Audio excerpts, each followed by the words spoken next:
All right. Yeah. Okay.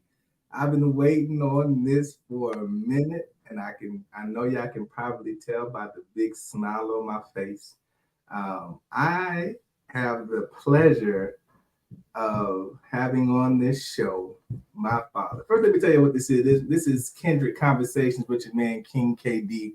This is episode 2, The Kingmaker, and I am here, and I have the pleasure to have my father, Andrew Smith Jr. What's up, Pop? Hello, son. How you doing? I'm good, and you, sir? Well, thank you for having me. Oh, for First of sure. all, thank you for having me. Oh, yes, sir. Oh, wait, I gotta get right quick. Hold on one second. Let me get right.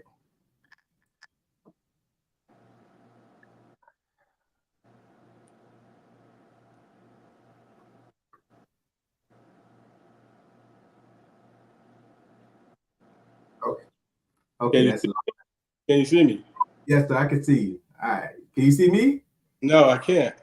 You can't see me? Oh no. It says live, and the time it's been like 5 minutes and 24 seconds. But you can't see me. Hold on. How Yeah. about now? Can you see me now? No, I can't. Um, hmm.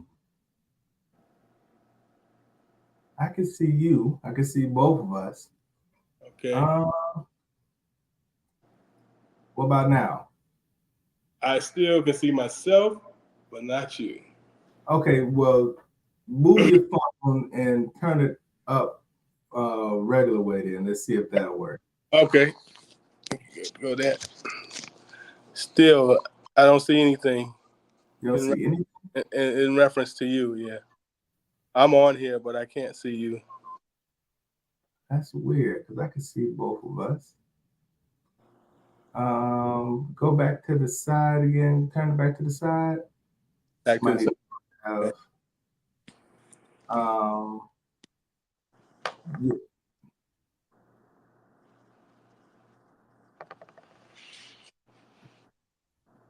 What are you doing, Maddie?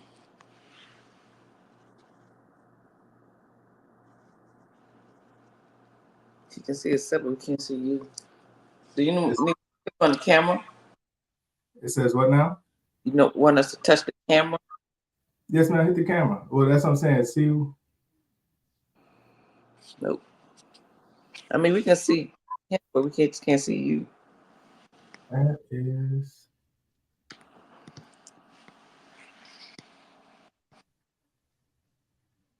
It Microphone. says live. You can see, it can. Okay, well, I can.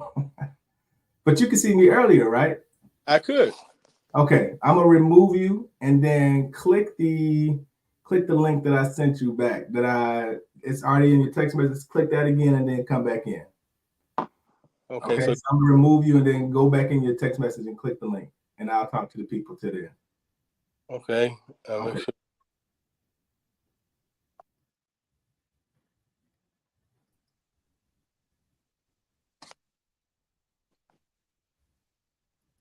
Okay. Linked again. Okay, so hopefully we'll be able to get my pops back in here. We was on here. We've been on here the whole time. We did our sound checks, but this is just how it goes, I guess.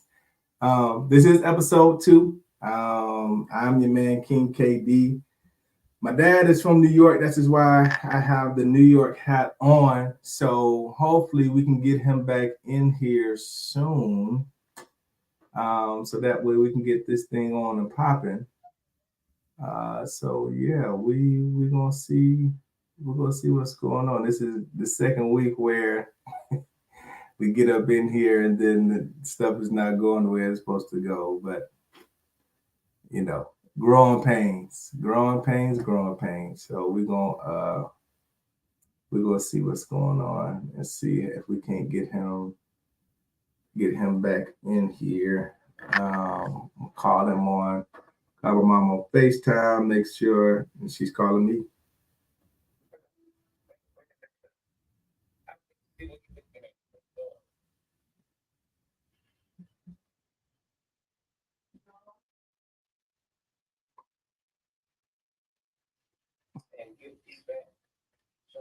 Go back to the link that I sent, the very first link. This not the.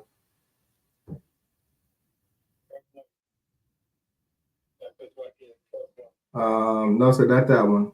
The go to the text message. Yeah, and then click that.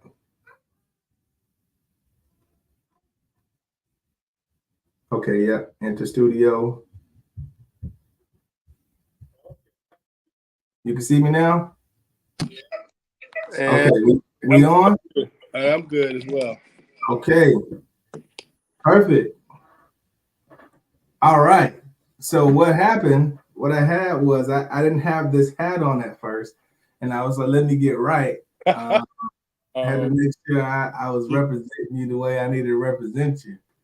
So I had the waves popping. Hold on, let me. So shout out to my Uncle Kevin. You know, he got me together today, got fresh cut. You know, it's going, the waves is going. I don't want you to get seasick, Dad. So that's why I was like, let me put my hat on right quick and represent these beautiful colors and this beautiful logo, you know.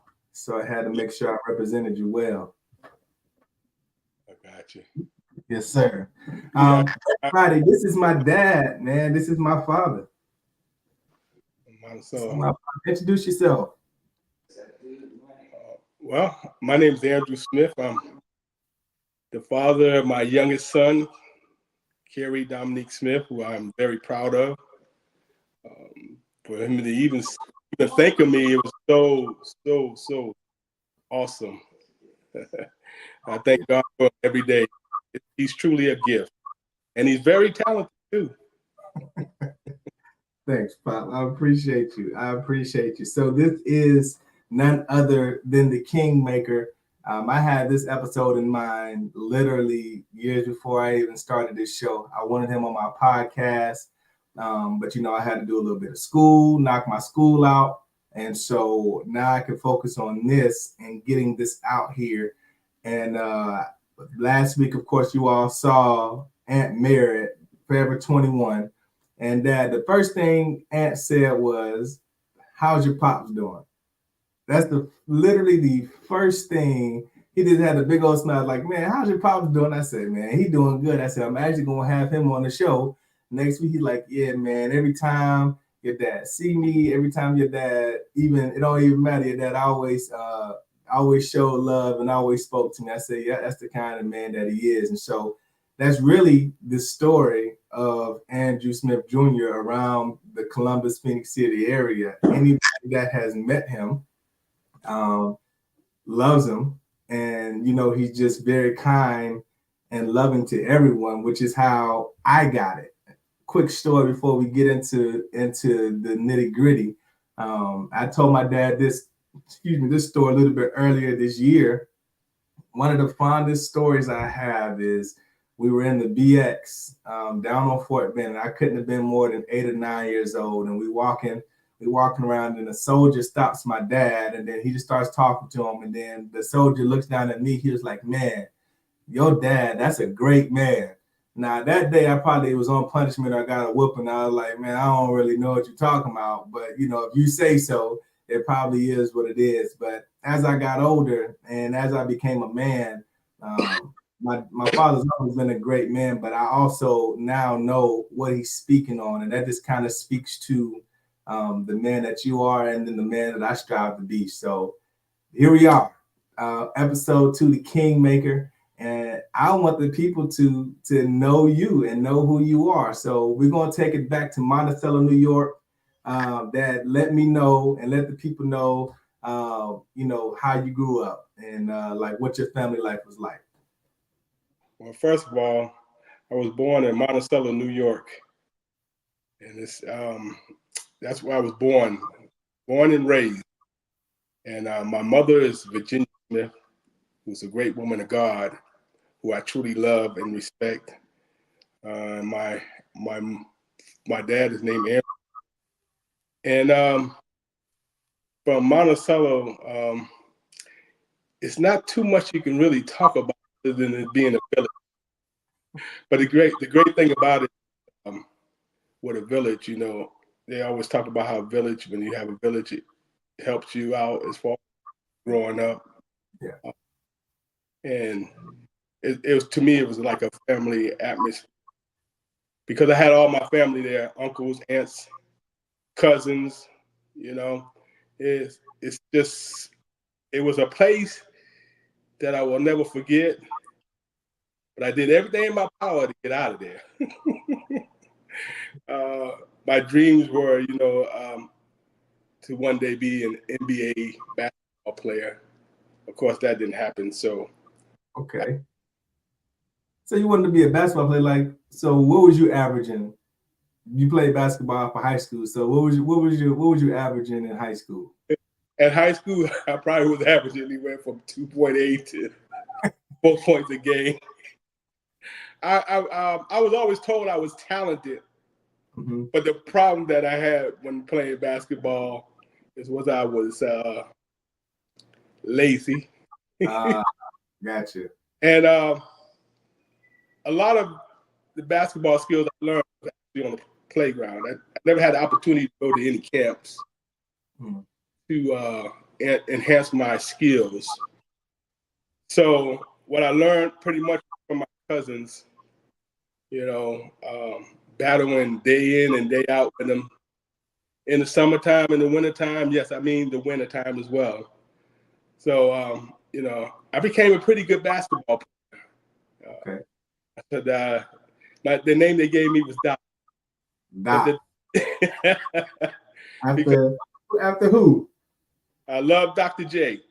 So you saying you played like Dr. J? Hey, my game was patterned right after Dr. J. I mean, I can leap, I can score. Right. He didn't play defense, so I didn't. So. But who played defense back in the day? That defense Oh, okay. There's actually favorite pictures in the house. I know it don't look like it now, but my pops had one. But I had the afro that back there in the days, that when I was up in the air, you could just feel it blowing back, like I was actually getting ready to put the ball where I needed to put it, and that was in the goal. That was the most important way. Gotcha. So, yeah, but basketball was my first love, my only love, Like I said, that was one of the things that I wanted to do, but I realized when you really compete and you go against competitions, you see pretty much a lot out there. And like I said, but basketball wasn't even your best sport, though. It might have been your favorite sport, but it's something that you did better than dribbling that ball and putting it in the hoop. Well, I was a runner. Oh yes, now we get to nitty gritty. Let's go. Let's talk about this. Tell the folks how fast you could run a 2 mile. In the 2 miles, we had a time trial, and I ran it in 9:59. That's crazy. And then in the 1 mile, I did it in the 4:59.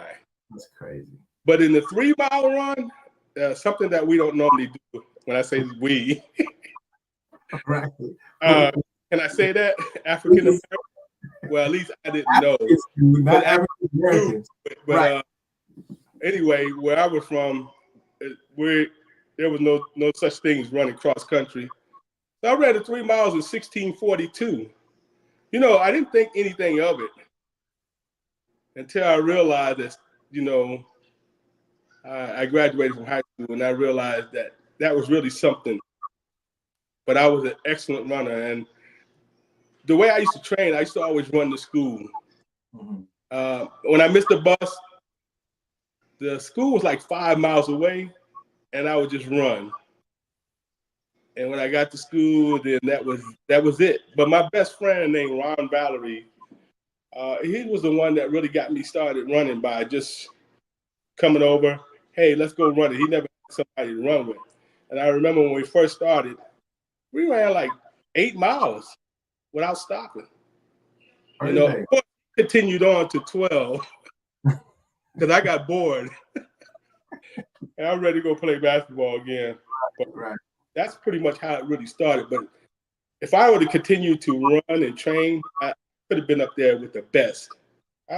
I really believe at that time, back in from 75 to 78, I could have been in one of the top categories in New York. Yeah. But my problem was, commitment to training. I just thought I could just get out there and do it. And then, but the only thing was you were actually getting out there and actually doing it. So without training, you were still finishing tops in cross country. You said it was only like a couple of people that was beating you, and that's without training. That's just you getting out there doing it. No, because we trained every day after school. Okay. I wouldn't show up for a week. But because I was that talented in running, the coach would just let me go ahead and say, hey, we need you for a race because we got points. Not a problem. So that's what I did. I just come to race, didn't want to train. But one day it caught up with me. Took like a 2-week break. And it wasn't the time that I wanted. Matter of fact, I think in cross country you have so many schools that are participating and you're going against, and last place is not a great feeling. After I learned that, I mean, it's like, I started practicing. Okay. Just to make sure I was in, running with the rest. Right. Make sure you feel that feeling again. That feeling again. You never want a feeling like that. Right. So then you that's high school. That's high school. You said something. You said that even though Monticello is what built you, you was trying to get away from it. So let me know. So where'd you go after high school? I decided to join the Army. Okay. And the funny thing about it was when I joined the Army, that was the same time that my high school coach came up and asked me to go up to Boston to train these guys, and they were point guard, and I didn't know it. And I was tear those guys up there. And I didn't know I was trying out. But after the game was over, so the coach came up to me and said, hey, we would like to have you come to the school. And at that time, I just dropped my head. And so my coach said, do you hear what he's saying? I said, yes, sir. I didn't say yes, sir, but I said, yes, coach. And so he said, he's offering you. And I said, yeah, but I'll make that commitment to the military. So wait. Now I don't think I heard this. You went up to a college, yes, and tried out, and they offered you a scholarship on the spot. They went for me. He said he liked for me to come up there and give it a shot. Oh wow! But I didn't know it was a trial. You just going up to the hoop because that's what you love doing, and you was killing those guys. I was doing what I love to do. Right. I was a scorer. But the thing about it was, like I said, I kind of figured that in a way that the military was great, it was the best thing for me because I didn't have that confidence in my education. So therefore, I joined the Army to try to help my family out, more so just be somebody. I didn't want to just be in Monticello and like some people that I knew, they would come back, and I wanted so much not to be, in that same category. So I figured the military, go there, probably learn something. 3 meals a day, get paid, It's pretty excited about going. But once I got there, I wished I didn't do it. But I ended up doing 22 years in the military. So everything worked out very well for me. So that's the Army. So you, of course, I'm in year 16 going on 17 in the Air Force. And of course, Mike, my older brother, he went to the Air Force. That's right. And so that's the reason why I chose to go to the Air Force. I was not going to be no military guy. I told my dad told me, yeah, you need to go. And I said, no, that's taking the easy way out. And I shunned it, and I was just not, I was like, nah, it's not going to happen. And then one day my pops was in California, and I called him. I was like, yeah, Dad, I'm going to the military. He's like, wait, don't do nothing until I get back. I said, Dad, I'm already signed up. I'm leaving in March, and the rest is history. And then here it is. But I wanted to. You said something about 3 meals a day was good for you. So why was that important? Why was it important? Growing up,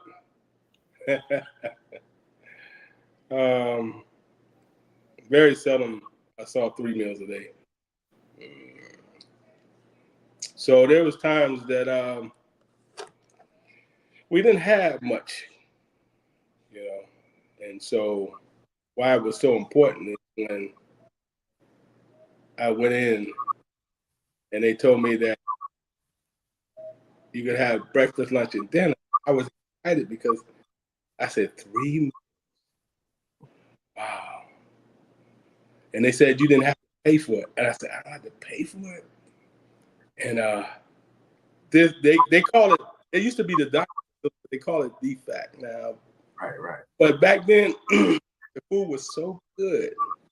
I thought, I love hamburgers and cheeseburgers. I said, man, for the rest of my life, I'm not going to do nothing but eat hamburgers and cheeseburgers. I was saying, I'm rich. 3 meals. I didn't think about the money, anything else. I was just thinking about food. You also said that you was It helping was out. it was it was just amazing that someone could have 3 meals a day. Right. And I mean, being from Monticello, you could go over to your family and eat and everything, but if they wasn't cooking, but me, if my moms wasn't cooking or my grandmother wasn't cooking, I would go to my aunt's house. I would find a house to go to eat. Because I wanted to make sure my belly was full. Yes, sir. And so, like I said, and just joining the military, I didn't know that anymore. And my family is beautiful. All my family in Monticello, some beautiful people, because not once or ever have they turned me away if I was hungry. They just say, "Get you something to eat." And especially my uncle RC, who I want, let's say, that was a man that I was truly inspired by, because this man used to cook, work, and take care of his family. I know I said a lot about a lot of men, but he is special. He definitely was special. I watched this man. What was his name? I think if you cut out, you said it. His name was RC Bolden. RC Bolden. Okay. C. Bolden. So I tell you that he's still alive now. He's very special. I think about him all the time. And when I go to Monticello visit, he's one of the persons I'm always looking for to see. Yeah. But getting back to the military, that's what it was with the military. The military also helped me grow up, because they sent me straight overseas in Germany. When I didn't get a chance. Like, everybody got out of basic training, they was going to Kentucky, Georgia, whatever the case is. They tell me Europe. I said, Europe? I know I said I wanted to get away far away, but I didn't realize that I didn't even know where Europe was. That's the funny thing about it. I thought it was somewhere in the States. And when I was on that plane and then I landed in this foreign country, and the first word I heard, the Polizei said, and speaking in German, like "was los," and I was like, what? I thought Spanish was the only language that was different, maybe Right. Italian, but Germany, being 18 years old, and being in a lot of Vietnam vets, I learned a lot there. It helped me grow up. 3 years I was there. 3 years in that, and I learned a lot. When I came back, I was 21, and I had reached that stage where I was now a man. Mm-hmm. because they talk about survivability, how to take care of your person, you know, taking care of people, but it was soldiers. I learned all that, you know. So, but I never wanted any of my sons to go there. I always wanted them to go to the Air Force because I saw that lifestyle, and I mean, I was like saying, "Woo, this is beautiful. It's a beautiful place." But my kids, I got to start preparing them. If I ever had children, I got to prepare them for the lifestyle of Air Force. College first, but I wanted to prepare you for that life.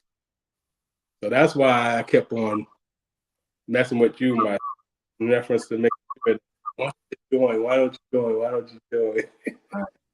He didn't want it. I went to it. So I was happy that you went in there. And look at you now, master of the masters. Yes. I'm so proud of you for what you're doing. This right here, I mean, this is awesome, son. And I hope God continue to bless you, prosper, and so much more. Wherever you want to go, that God will take you there. Because that's who it's all about. God was the reason that I'm here now and doing what I'm doing. It was God that always had his hand on. Because I had a praying mother. Okay. A praying mother. And when God is in the mix, you can't fail. You can't fail. He won't let you fail because he's always have his hands on you. Always. I mean, you're going to go through things, but it's a testimony once you finish. Yes, sir. So speaking of that, I had one of the best years ever. 2016, 2015, I had got NCO of the year at my squadron, and I was on top of the world, and I was ready to get my tech sergeant stripe. And then everything just took a turn for the worse. And the worst day of my life, I've chronicled here on Facebook and pretty much everywhere that I've been, I've shared my testimony. And me and my father actually never talked about this, but I made a decision to end my life and attempt to commit suicide. And as I was sitting in the car, my father called me. My father called me 5 times, and I answered on the 5th ring. So no one's ever heard it from your perspective, but what's going through your mind when you're calling me and I'm not answering the phone, and then, how the conversation went. So from your perspective, how did that night go, as best as you can remember? Well, when I was calling you and you wasn't answering, I was wondering what's wrong at first. I figured you were working and everything. And then when you finally answered the phone, you told me what you were planning to do. And the first thing I was thinking about, God, what am I going to say? Because my son is talking about taking his life. And I just listened to you as you were crying. And I said, son, don't do this because, he brought you here for a reason. You're on this earth for a reason. And I started telling you, if you do this, you're taking away from me, your mother, and your children. You have to be here so they can see the type of man you are and where you're going. That from who you were, I knew the potential and the gifts you have.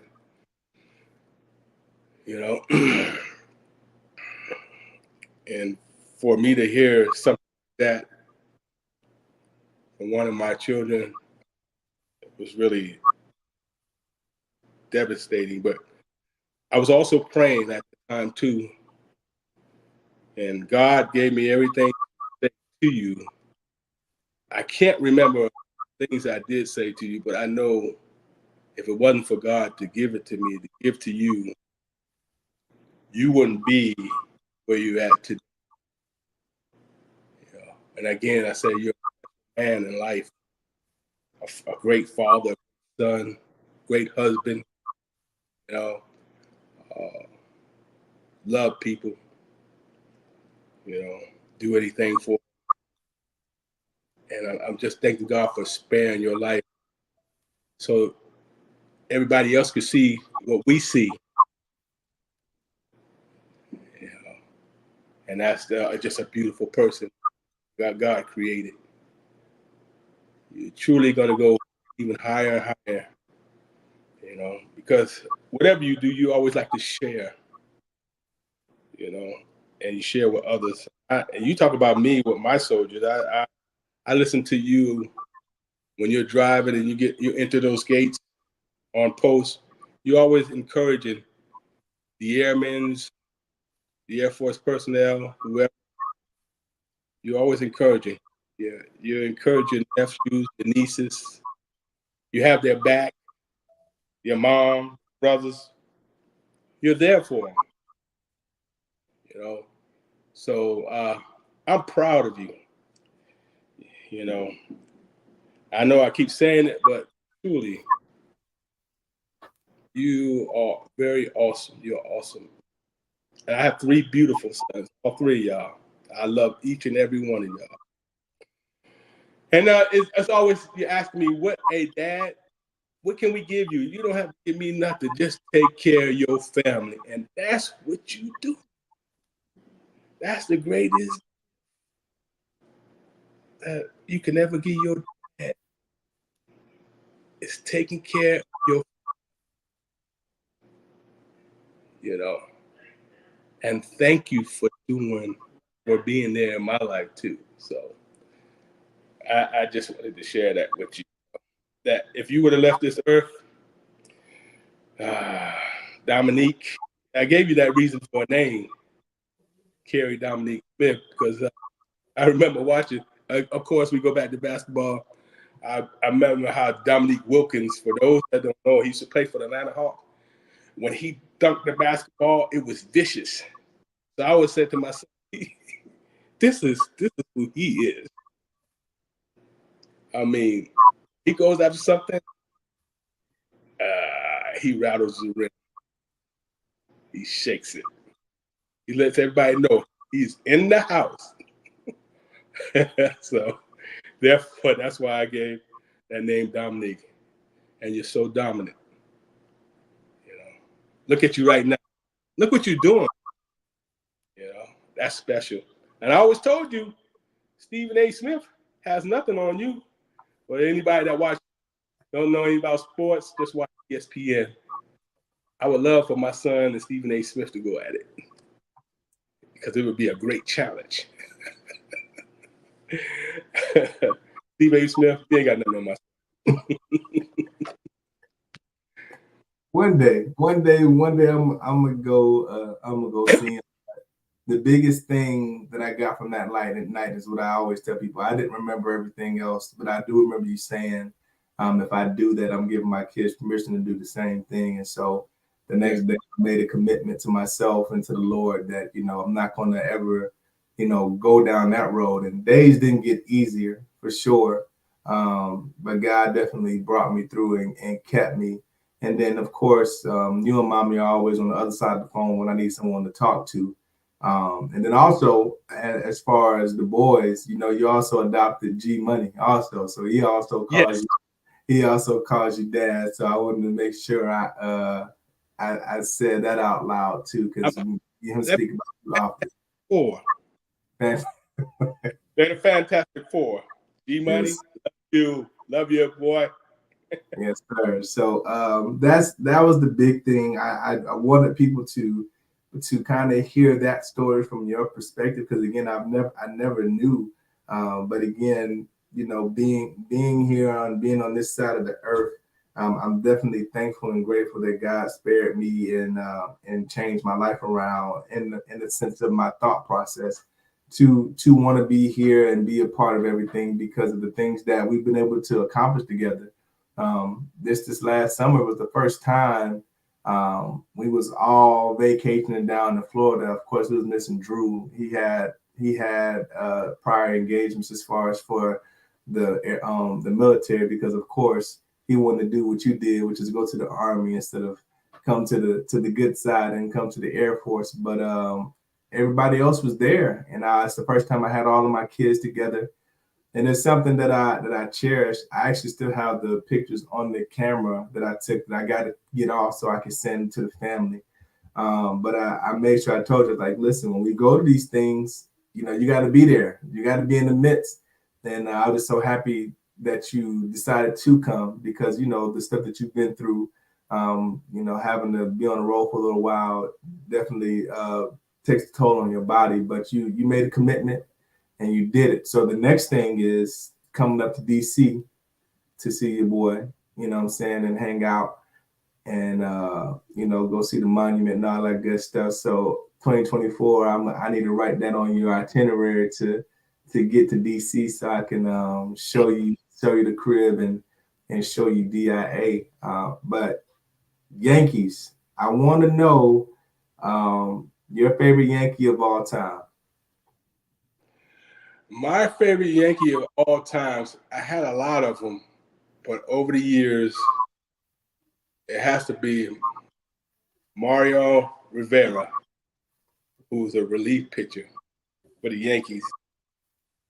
And when it was time to put the game away, it was online. When it was on the line, he would come and shut him out. The Sandman, right? They call him Enter the Sandman. Call him the Sandman.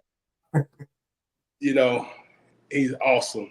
I love the way he carries himself. And he's a spiritual man, which I didn't know.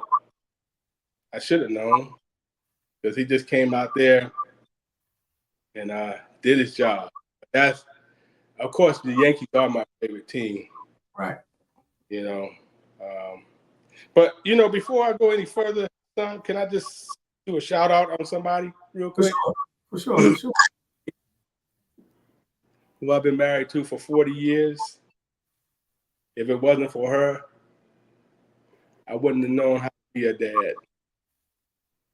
Because we was going to get to it for sure, but we can go ahead and get into it now. We was going to get to the queen. She taught me everything about how to be a father, how to embrace, how to love. I mean, how to hug, because I didn't know anything about hugging. Nothing. And I didn't know anything about saying I love you. And so if it wasn't for Maddie Louise Smith teaching me that, you probably wouldn't be talking to me on this pod today. So I want to thank God for my wife. 40 years, again, I say 40 years. She stuck with me. I'm not an easy person to be around. Don't I know it? It take a lot of prayer,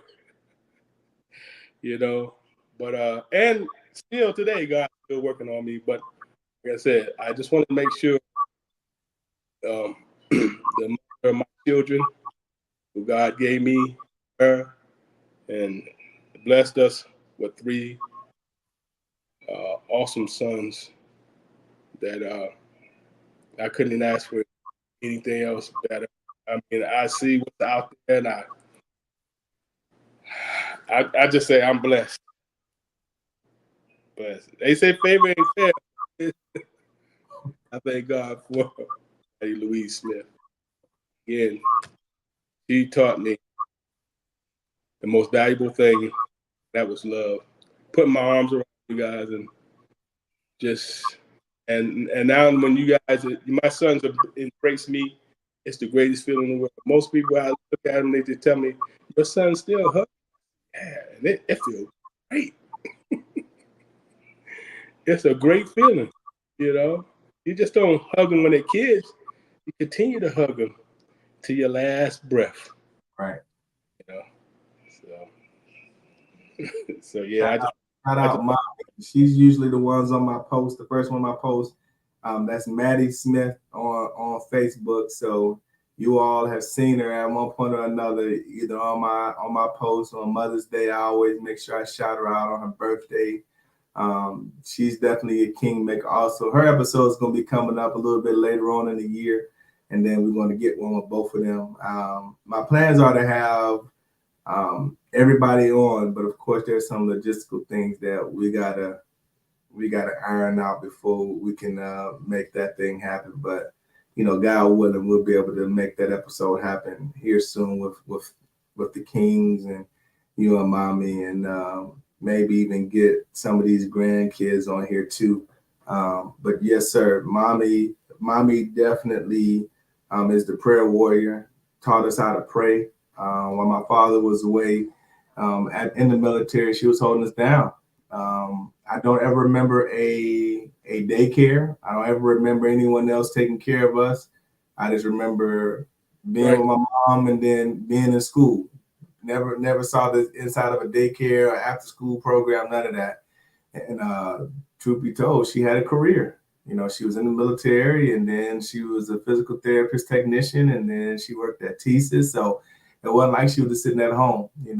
She was a full-time working mom, and but we would never know the difference because she was always there. But that episode's coming soon. More than likely that'll be my Mother's Day edition. But yeah, we're gonna definitely get on that. But 40 years in the game for my parents, which is a blessing, 4 decades. Something that I strive for. The kind of man that my father is to my mother, that I always saw as the kind of man I strive to be for my wife now. And so definitely an inspiration that I ain't got to look outside the house to see. Something that we was able to learn for ourselves day to day. No one's perfect, but my mom and dad always showed each other love in front of us. Now, anything else, none of y'all business. So we're gonna look at that. But yeah, but definitely wanted to just to pivot back to, I wanted to see what your Mount Rushmore was. If you can give me your all-time Yankee lineup or your all-time New York Mount Rushmore, because I know you ventured out now. You're also a San Antonio Spurs fan and you're a Chiefs fan, and so you've kind of ventured out with some of the New York teams. But if you can put together your all-time Yankee lineup, it ain't got to be like it is, like the outfield and all that stuff, but your best 9 Yankees. If you can make a team of Yankees, I know this is putting you on the spot, but if it's one thing is Yankee baseball. So if you could put together your lineup, who or are you talking about now as well, or what? your all-time Yankee lineup? Yes, sir. Your best 9 that ain't no one gonna be able to touch. Well, I'm gonna start with the infield, going into the outfield, then to the pitchers. Okay. So I want to say my first baseman was Don Mattingly. Okay. Second baseman was Willie Randall. Okay. Shortstop, of course, the captain. The captain. Jeters. Gotta have him in there. Yes, sir. When you talk about third base, and I think he was the best third baseman of all time. He's not really known, but his name was Greg Nettles. There was nothing that would get past him. And then we talk about great Thurman Munson. He was awesome out there. Now, when it comes to the outfield, I always remember this guy called Roy White. Now, he can play any position in the outfield. But I'm going to throw Roy White out there in the left field. And we're looking at Aaron Judge and right. Aaron Judge. But when it came to center field, they called him. He was pigeon-toed. His name was Mickey Rivers. The guy was fast. Yeah, I mean, he didn't swing for power much, but if he hit the ball, I mean, if it was bunt, he was on first base, stealing first, second, third, and so on. So, and then we talk about pitchers. We talk about the Louisiana Light kid. His name was Mark. I mean, his name was Gidry, Ron Gidry. 5'10". He had a fastball that was crazy. CC Sebastian, and then of course Greg Maddox. I loved this game. There was nothing fancy about him, you know, but he can get you out, and that's count. You know, and then because I would have to have 4 star pitchers, and Tom Siebert would be that last guy. And so, of course, you know who was the closer.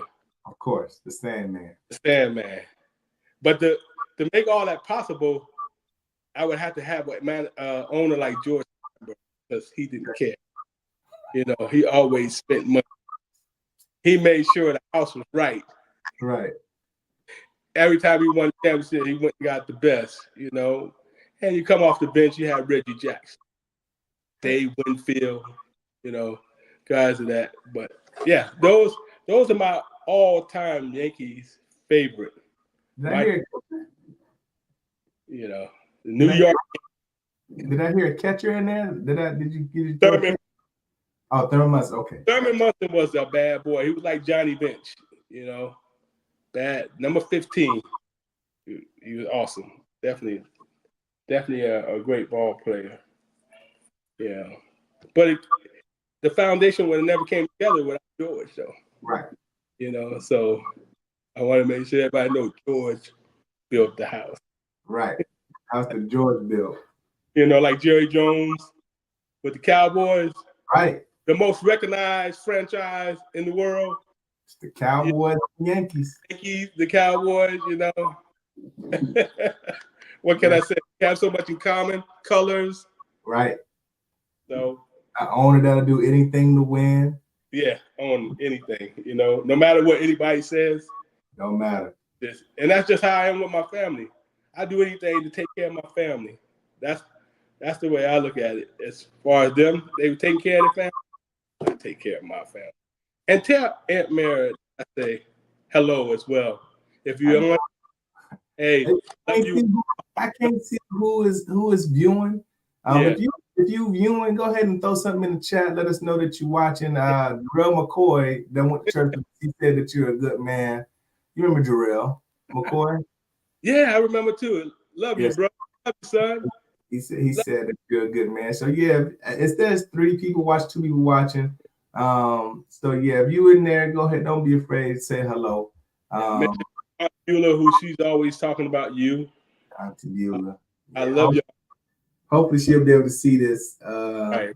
because it's going to be on the page. And so again, we on Facebook, we on my personal page, we on my King KD page, we also on YouTube, The Ultimate Uplifter. We're also on Twitter, KD Smith the First. We also on Instagram on my public page, which is The Ultimate Uplifter, and then my personal page, Dope Black Author. And so just so you guys know, for those of you who are tuning in, I am speaking to the Kingmaker, none other than my father, Andrew Smith Jr., aka Doc.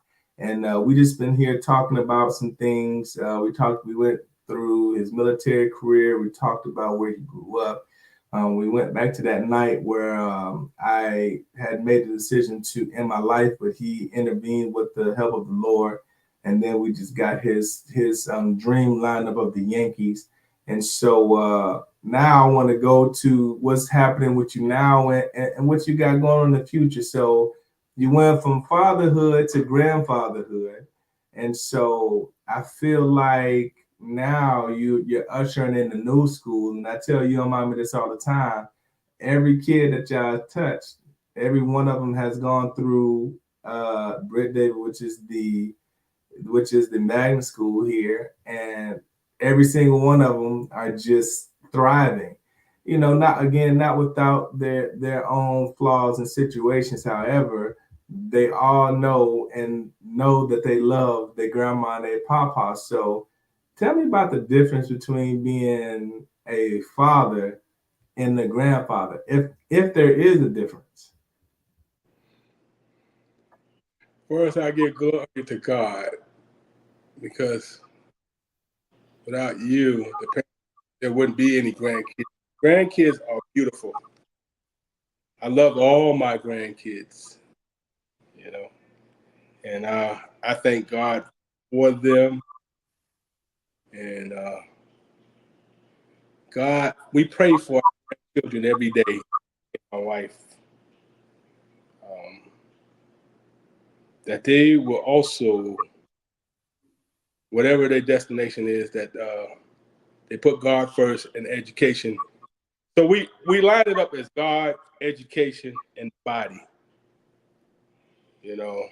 And I always tell my grandkids, it's not how you start, just like I used to tell my son, it's how you finish. So when I say God, education, and body, if you have God, you can accomplish anything because education will fall right in place. Because all you have to do is ask. And then the body, you take care of your body. And the same thing, you know. So the only difference, the grandkids and I should say with my sons were, I don't have the discipline. Hey, when they doing something, I mean, sure, if they come over, they acting right. But other than that, all I have to do is just love them, and they think I'm the greatest thing since ice cream. Maybe the first, well, my oldest granddaughter, she's in Kennesaw. Shout out to Monica. Yes, Love you, sir. baby. Kaka. Lanella. But anyway, the other two, Taylor and Andrew, uh, they're special as well. Um, obedient, doing great in school. Like you said, you mentioned Columbus High. Um, I don't have to worry about it. Really, I don't. I stay on top of it, but I don't have to worry about it because I can see where they're going, Right. you know. Uh, and then I look at, you know, uh, we we talk about all of them. Little Carrie from Ohio, and then the girls here in Columbus. Uh, Carrie is that dude from Ohio, very special, smart. And then we got Princess, who I call Rebecca, Kenna. You know, I mean, all my grandbabies, Chandler. You know, I think on top of my head, all my grandbabies, every one of my grandbabies are special. Isaiah, you know, we have to make sure that we show them love and that be there for them, so they'll know that they never have to worry about anything in life. You know, in reference to knowing that they can count on us as long as we have. So, I like I said, they're special. I'm not gonna tell you how many because none of your business, but I have a lot of love. I know that much. You know, but then the young one who's first lady, and then Hollywood. And I say Hollywood. That's Hollywood from the Dallas Cowboys. He's I see him every day. Just think about, wow, look at this young man.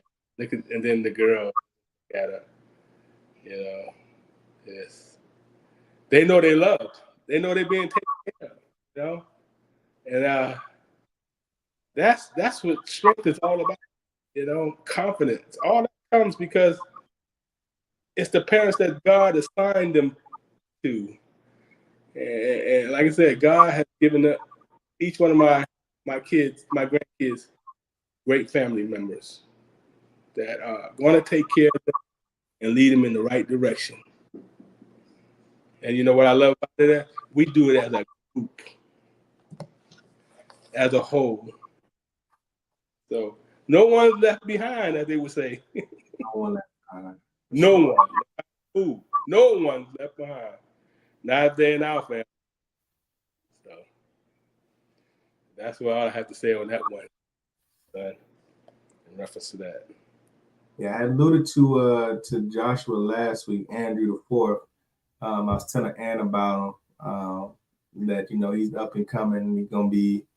Um, he's gonna be starting quarterback at Columbus next year. I know what everybody is saying and what people are saying and what people are thinking. But number 10, he's gonna be out there. And then of course Taylor dropped on the scene when she was a freshman. And we looking for some big things back on that track this year now that she's getting herself back right. She had an injury to her knee, but gonna make some big strides. We got Isaiah out in Mississippi doing this thing in football, and so we making noise around the world. Yeah, shout out to all the nieces and nephews. We got a group chat, so I'm gonna try to get it so that I can have up to 10 people on here. So that'll get a good chunk of them. Try to get a good chunk of them up here, but yeah, shout out to them. But again, more so, this thing is about giving you your flowers, just because of how you've always been and how you are towards us. You're our ear, you're our comedian, you're our resource. Whatever we need, we can come to you and call you, and then if it's within your power, within your means, without hesitation, you've given it up. And so we speak on a weekly basis more times than not. And we just talk about whatever we need to talk about at the time. And so you said it all the time, like, look, once you walk across that stage, I've done my job. And so you held true to that. And I did that. And that's led me to walk across the stage 2 more times with my bachelor's and my master's. And so you've instilled that education piece into me. And we both know how much I did not like and do not like school, but it's important to me because it was important to you. And one of those things that you told me when you got the military, you didn't want me to. When I got the military, you didn't want me to struggle the way you did. And so, just to give you guys a quick glimpse, he retired, and he at a certain point in time, my father was working 3 jobs. He would go from one, come home, take a nap, go to another, go home, take a nap, and go to another. So he was pretty much working 20 hours a day and getting a little bit of rest, but still was checking my homework and still making sure I did what I was supposed to do. Of course, Andrew was doing everything he had to do, and Mike was gone at this point, already gone to the military, and so I owe my success. Of course, I give all glory and honor to God, who's the head of my life first. But if it wasn't for my father staying on my back, even with this, doing this podcast, and even having a interest in doing this, my father had me reading in his bathroom on the floor because I didn't like reading, and then that came into fruition, and then had me writing a book, and then publishing my second one coming to 2024. And so a lot of things that he instilled in me as a child, I've manifested as a man, and it's blown up into things that I never even thought. And so here it is right now, Kindred Conversations episode 2. And from the first episode to the second episode, I'm pretty sure you guys can see the difference from the production that one and production this one. And so he's instilled this work ethic in me where I want to continue to perfect my craft. And that's why I wanted to have this conversation with him. This is, let you know, Dad, like, I appreciate you. I'm not the man that I am without you. I'm not half the man that I am without you. And so I thank God for you every single day. And I tell people all the time, you're my best friend. You're someone that, of course, you're my dad, but I can talk to you about everything. And you give me that unbiased and unfiltered um, advice, and let me know when I need to do what I need to do, but also empathize with me when I got some real stuff going on. And so, I know some folks that don't get the privilege of talking to their father, and so I don't take it for granted, and which is why I push for you to be at these family gatherings and be in the midst, because you're very important to us. You're very vital to who we are as men and women growing up, and boys and girls growing up. And without you, we're not here. And so, I just want to say thank you for all that you do. Thank you for all that you do with our family. Thank you for all that you do for me specifically. And I love you and I appreciate you. And a big thing that you did a couple of years ago, you had this dream, and now we're able to all come to one location and all be together over there. I'm not going to tell the location out loud, but we got a cul-de-sac. You know what I'm saying? And we can get out there, and we out there with these bounce houses and grilling and volleyball and doing all these things because you had a vision to be able to have us there. We've been able to take advantage of that these past couple of years, and we're going to continue to. And of course, we have a thought of expansion and all these things. And so, what you birthed is only going to get bigger and better as time goes on. But understand, your vision is what keeps us going, and it's what inspires us to do better and be better men and women. And so, again, I just thank you. I thank you for being you, and I love you. And my favorite compliment is from you is I'm proud of you. And my favorite compliment from everybody else is that you look just like your daddy. And so, hey, if I get those things, I'm good. You know what I'm saying? I'm good to go. I love you, son. You continue to care, and thank you for everything. Now, me and your mother's life. People don't know the half of things that you do, so we appreciate you for you, and also let Tobias know if he's out there. I share that love with him too. So Yeah, I'm pretty sure he's gonna catch it. He gonna catch it. I don't want to forget about Tobias. Yeah, but I love you though. Yes, sir. I love you too. Take care. Right. Yes, sir. You too. Thank you for coming on here. This is episode 2, The Kingmaker. We just got finished talking to my dad, man. And again, I felt like this is a good one. Dad, I do want you to do one thing before I let you go. I want you to encourage the people as we leave 2023 and embark on 2024. And the way that you always do, encourage those that may have had a rough 2023 and those who had a great 2023, and talk about what they should expect in 2024. But before you do that, I do one more thing.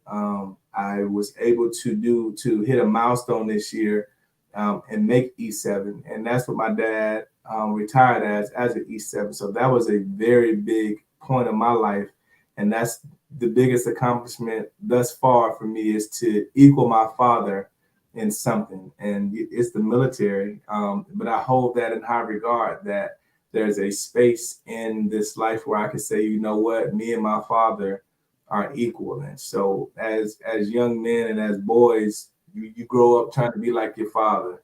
You grow up wanting to be like your dad. And so that's something that I was able to accomplish this year, and making Master Sergeant in the Air Force. And we shared a special moment this year when I found out, and then also when I pimped on, I actually recorded that. So again, that's just another thing in our situation where again, you're very important to me. So take us out of 2023 and then introduce us to 2024 with your words of wisdom right quick, Pop. You mean as far as with a prayer, or? No, sir.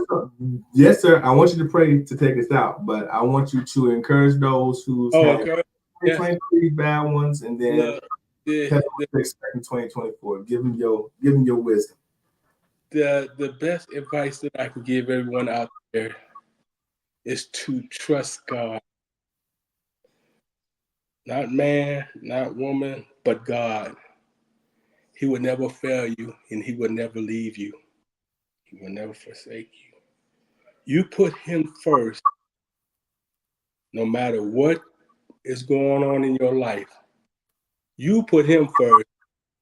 You don't have to hear from me.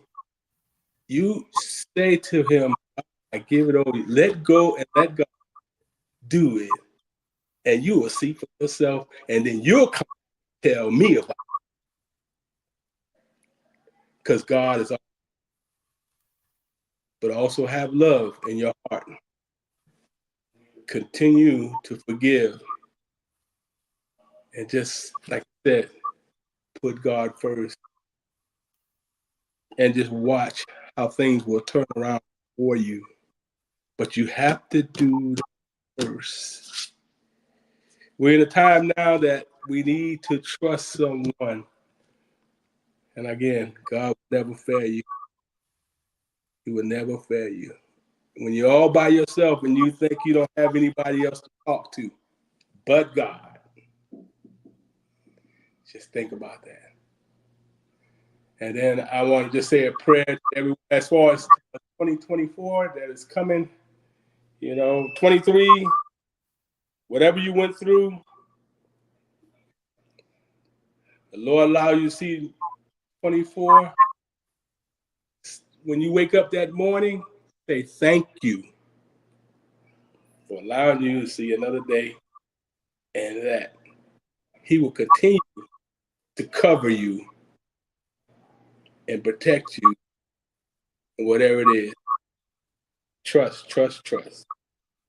And then I want to say this with a prayer. Lord, we thank you for what you're doing in each and every one of our lives. And the ones we love so much, even the ones that we might have lost this year, touch our hearts and our minds and strengthen us. Continue to have your way in the decisions that we make, that we'll hear your voice and not ours. And we just thank you, God, for everything you do now. And with my son on this podcast, he didn't know I was going to do this, but I have to give you the glory. I want everybody to know peace will come from him. Peace, which is God. And I love everyone out there. And I pray for you in Jesus' name. Amen. Amen. Amen. Amen. Amen. I appreciate you, Dad. Thanks for this, for sure. I hope someone gets to watch this and they get something out of it. Even if it's just the type of relationship that me and you have. Cherish your parents. They're not here forever. And they people saying things all the time, but I'm gonna say it too. If you have issues with family, make sure you get that figured out. I know I am. I got some stuff that I got to do for sure. But at the end of the day, just make sure you're don't take any negativity into 2024. Yes. Get it off your chest, get it off your heart, get it off your back. But before the clock strikes 12, make sure that you have a renewed mind, a renewed attitude, renewed inspiration, because 2024 is about to be something that you've never seen before. And I know that's cliche because, of course, we don't see anything twice, but your expectations should be heightened coming up into this next year. Your creativity should be heightened. Your expectations should be heightened for what God has for you, and the things that you can do and want to do, the things that you weren't able to do before. Rededicate yourself to it. Start again and again and again and again. Just be motivated above all things. Take care of yourselves first, because if you don't take care of yourself, you can't take care of anybody. You can't take care of anybody else. The old adage is you cannot pour from an empty vessel. So in everything that you're doing, y'all, make sure that you're taking care of you first, and then that way you can be there for your family, your friends, and your coworkers. Dad, shout out your best friends too. I saw JJ. I think I saw him like something when I had posted it up there. So yeah, shout out your people right quick before we close this out. I don't know if I should do that because I don't want nobody to feel the kind of way you forget Well, somebody. because John, JJ, and Jody, hey, love you. Happy New Year's. Make sure you tell Mom, Miss Anthony, Susan, that I said Happy New Year's, and everybody who's as well. Happy New Year's. I love you all. You know, my son, if he's telling me who it is, I'm gonna acknowledge you, recognize you. Watson. That's my brother. That's my brother. I love you all. God bless you. Yes, sir. So what you gonna be sipping on tonight to bring in the new year? Oh yeah, I'm gonna be sipping on that hard apple juice. That apple juice is something else, man. If I go any stronger than that, I might mix a little orange juice and apple juice. Okay. You know me. A little bit of Sprite, maybe a Dr. Pepper or something like that. Yeah, that's a little bit too much for me. Good keep To kill the taste. I don't want it to kill the taste. No, but the apple juice and orange juice for me. How about you, son? Oh, yes, sir. I got this good old water. Yeah. You know, and I think all the orange juice is gone. So yeah, I might make me some tea, some chamomile tea, and you know, Jerice got a whole bunch of tea that she. Make sure you tell you the Happy New Year's. Oh yes, I definitely will. Definitely will. The kids, I know they're at the door waiting to come in here.